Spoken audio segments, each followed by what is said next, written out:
MLA Palla Rajeshwara రెడ్డిపై భూ కబ్జా కేసు, ఆయన భార్య నీలిమ మరొకరిపై కూడా డూప్లికేట్ డాక్యుమెంట్లతో ఫ్లాట్ కబ్జా చేస్తున్నారని బాధితురాలి ఫిర్యాదు. ఎఫ్ఐఆర్ నమోదు చేసిన పోచారం ఐటీ కారిడార్ పోలీసులు అంటూ ఒక్కటి కాదు పల్లా రాజేశ్వర రెడ్డి పైన ఇంకా 1000 కేసులు నమోదైతాయి. ఎందుకంటే నిన్న ఇక్కడ నెమ్రగంల బీబీ నగర్ మండలం నెమ్రగంల కాడ 250 ఫ్లాట్లు కబ్జా పెట్టిండు పల్లా రాజేశ్వర రెడ్డి. ఇక్కడ ఇవాళ అయినటువంటి కేసు ఏంటంటే ఇక్కడ నీలిమా హాస్పిటల్ అని ఇక్కడ ఏది కొర్యాంల రెవెన్యూ పరిధిలోకి వస్తుంది. అక్కడ చెరువు భూమినే కబ్జా పెట్టిండు. ఏకంగా చెరువునే కబ్జా పెట్టిండు. మొత్తం ఆ హాస్పిటల్ అదంతా మొత్తం అక్రమమే. అక్కడ లీగల్ చేసుకోవడానికి ఏం చేసిండు? బాధితులు ఇదే క్యూనీ స్టూడియోకి వచ్చిర్రు.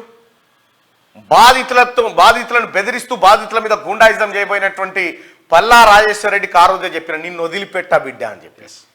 ఇవాళ నీ మీద కేసులు నమోదైనాయి. నువ్వు చోర్, నువ్వు 420 గాడివి. నిన్ను ఎట్టి పరిస్థితిలో ప్రజాక్షేత్రంలో నిలబెట్టి కోర్టుల ద్వారా నీకు శిక్ష పడేటట్టు చేస్తాం.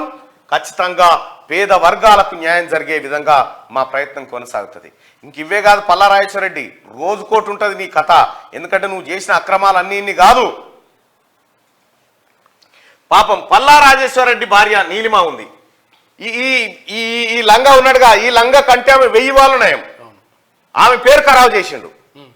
ఇక రెండోది ఏంటంటే ఇంకొకరిని పెట్టిండాడ మధుకర్ రెడ్డి అని పేరు ఏదో, వాడిని పెట్టి ధమ్కిలు ఇస్తా ఉండు. వీళ్ళందరి మీద ఎఫ్ఐఆర్లు అయినాయి.